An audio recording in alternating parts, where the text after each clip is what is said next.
एक घना जंगल था और उस जंगल में शेर और शेरनी रहा करते थे। और शेरनी गर्भवती थी और शेरनी एक खूबसूरत से बच्चे को जन्म देती है। शेर और शेरनी अपने बच्चे के लिए बहुत खुश थे। और वहीं शेर के पैदा होने की खबर एक भालू को पता चलती है और तभी भालू शेर और शेरनी के पास पहुंचता है। शेर महाराज, आपको बहुत बहुत बधाई हो। आपने एक अद्भुत बच्चे को जन्म दिया है और ये बच्चा अद्भुत शक्तियों से भरपूर है। आपको इसका बड़े होने तक बहुत ही अच्छे से ख्याल रखना है। और इतना कहकर भालू वहाँ से चला जाता है। और भालू की ये बातें सुनकर शेर और शेरनी बहुत खुश हो जाते हैं। पर ये सारी बातें उस जंगल में रहने वाला बिल्ला नाम का एक चीता सुन लेता है। और बिल्ला की एक सेना थी। वो हमेशा अपने दिमाग में ये सोचता था कि मैं कब उस शेर को मारूंगा और कब मैं इस जंगल का राजा बनूंगा। और भालू की ये बात सुनकर बिल्ला चीता अपनी सेना के पास जाकर कहता है, हमारे सपने तोड़ने के लिए उस शेर के घर पर एक सफेद शेर ने जन्म लिया है और वो बच्चा कोई मामूली बच्चा नहीं है। मुझे भालू ने बताया उसके पास कुछ अद्भुत शक्तियां हैं। अरे ये क्या कह रहे हो आप? अगर ऐसा है तो हमें उसको हासिल करना होगा। उसकी शक्तियों को हमें छीनना होगा, उसे अपने जाल में फंसाना होगा। हाँ, तुमने बिल्कुल सही कहा। हमें आज ही उस बच्चे का अपहरण करना पड़ेगा, चाहे उसके लिए हमें शेर और शेरनी को क्यों ना मारना पड़े। और उधर शेर अपने बच्चे को शिम्बा नाम देता है। शेर, शेरनी और उसका बच्चा सो रहे थे। आधी रात हो चुकी थी और तभी बिल्ला अपनी सेना को लेकर वहां आता है।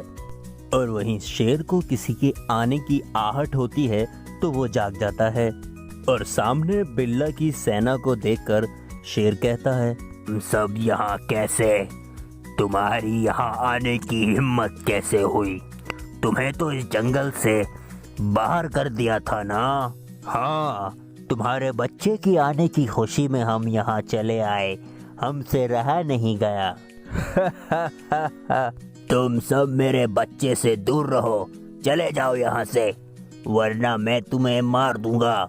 और तभी सारे चीते शेर पर हमला करने लगते हैं और वो चीते शेर को चारों तरफ से घेर लेते हैं। एक जंगल में राजा और रानी नाम के शेर और शेरनी रहा करते थे और वो दोनों बहुत ही गरीब थे। उनके पास खाने को भोजन भी नहीं था। और ऐसे में शेरनी रानी ने अपने 2 बच्चों को जन्म दिया। एक शेरनी थी और एक शेर। लेकिन राजा अपनी बेटी को देख परेशान हो जाता है। हे भगवान, मैंने तो तुमसे सिर्फ एक बेटा ही मांगा था, अपने खाने के लिए नहीं है तो इसके लिए कहाँ से लाऊंगा। तभी शेर एक दूर जंगल में अपनी बेटी को छोड़कर चला आता है और रानी को पता भी नहीं चलता। जैसे ही शेर वहां से निकलता है तो तुरंत एक बाघ आ जाता है। बाघ शेरनी के बच्चे को देखकर कहता है, अरे वाह, शेरनी का बच्चा, इसको खाने में तो बहुत ही मजा आएगा। और तभी वो शेरनी के बच्चे पर हमला करने को होता है तो वहीं एक हाथी आ जाता है। ओए दुष्ट बाघ, चले जाओ यहाँ से, तुम्हें शर्म नहीं आती? एक बच्चे की जान लेना चाहते हो? और वो बाघ वहाँ से भाग जाता है। तभी वो हाथी बच्चे को लेकर बकरी के पास आ जाता है। तुमने बहुत अच्छा किया हाथी भाई, जो इस बच्चे को यहाँ ले आए, मैं इसका बहुत ख्याल रखूंगी। और वो बकरी उस शेरनी के बच्चे का काफ़ी ख्याल रखती है और उसको माँ की कमी भी नहीं महसूस होने देती। और बकरी उसको वो हर चीज़ सिखाती है जो एक शेर सिखाता है। और वो बच्चा भी बकरी के साथ खूब मज़े करता है।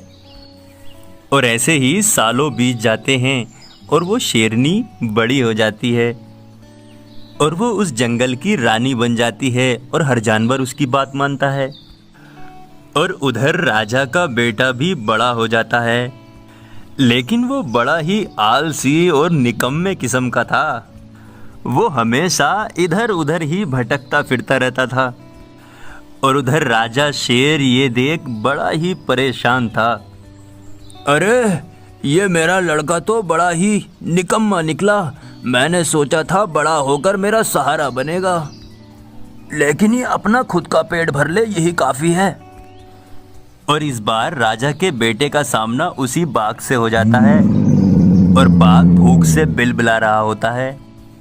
अब मुझे बहुत भूख लगी है, अब मैं तुझे खा के अपनी प्यास बुझाऊंगा।